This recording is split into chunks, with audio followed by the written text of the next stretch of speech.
இங்க நம்ம ஹீரோயின் காசு போட்டு வரம் கேட்கிற கோயிலுக்கு போய் எல்லா எக்ஸாம்லயும் ஃபுல் மார்க் வாங்கணும்னு கேக்குறா. கிளாஸ்ல எக்ஸாமும் நடக்குது. இந்த கண்ட்ரியோட பிரைம் மினிஸ்டர் யாருன்னு கேள்வி கேட்டிருக்கு. இவளுக்கு ஆன்சர் தெரியாததால இவ பாய் ஃப்ரெண்டோட நேம போய் எழுதிடுறா. அன்னைக்கு நைட்டே அவளோட பாய் ஃப்ரெண்டு பிஎம் ஆகிடுறான். அதே நேரம் மத்த கண்ட்ரியோட பிஎம் எல்லாம் காணாம போயிடுறாங்க. இவளும் கிளாஸுக்கு வந்து எக்ஸாம் பேப்பரை வாங்கி பாக்குறா. அதுல 100 மார்க் வாங்கியிருக்கா. இவ ஆன்சர் சீட்ல ஹீரோ தான் பிஎம்னு ஒரே ஒரு ஆன்சர் மட்டும் தான் எழுதிருப்பா. மத்த கண்ட்ரியோட பிஎம் நேம் எழுதாம விட்டதால தான் அவங்க காணாம போயிட்டாங்கன்னு புரிஞ்சுக்கிறா. உடனே மொபைல தேடி எல்லா கொஸ்டினுக்கும் கரெக்டான ஆன்சர் எழுதுனதும் காணாம போன பிஎம்லாம் வந்துடுறாங்க. ஹீரோவும் பிஎம் கிடையாதுன்னு நியூஸ்ல வந்துருது. ப்ராப்ளம்லாம் முடிஞ்சிருச்சுன்னு ரிலாக்ஸ் ஆகுறா. அப்ப அகைன் மேக்ஸ் எக்ஸாம் நடக்குது. இவளும் வழக்கம் போல தப்பான ஆன்சரா எழுதுறா. கொஞ்ச நேரம் கழிச்சு அங்க உள்ள பெரிய டவர் அங்கிட்டு இங்கிட்டுன்னு ஆட ஆரம்பிச்சிருது. எக்ஸாம்ல டவரோட டிகிரியை தப்பா எழுதுனால தான் இப்படி நடக்குதுன்னு தெரிஞ்சு வேமா போய் டீச்சர்ட்ட உள்ள எக்ஸாம் பேப்பரை எடுத்து கரெக்டான ஆன்சர் எழுதினதுக்கு அப்புறம் தான் எல்லாமே நார்மல் ஆகுது. இனி கரெக்டான ஆன்சர் எழுதினா தான் எந்த ப்ராப்ளமும் நடக்காதுன்னு அவளும் விழுந்து விழுந்து படிச்சு எக்ஸாம் எழுதுறா. அப்பயுமே தப்பு தப்பா எழுதி ஊருக்குள்ள ப்ராப்ளம் வர வச்சிடறா. ஒரு நாள் பாப்புலேஷன் பத்தின எக்ஸாம் நடக்குது. அப்படி எழுதும்போது தான் கோவில்ல வரம் கேட்டதால தான் இப்படி நடக்குதுன்னு கண்டுபிடிச்சிடறா. உடனே எக்ஸாம் வேகமா எழுதிட்டு கோவிலுக்கு போய் அவ போட்ட காயினை எடுக்க பாக்குறா.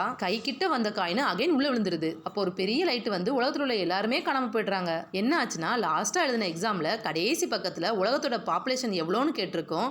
இவ அதை பார்க்காம ஆன்சர் எழுதாம விட்டுருப்பா. அதனால இப்ப எல்லாருமே காணாம போயிடுறாங்க.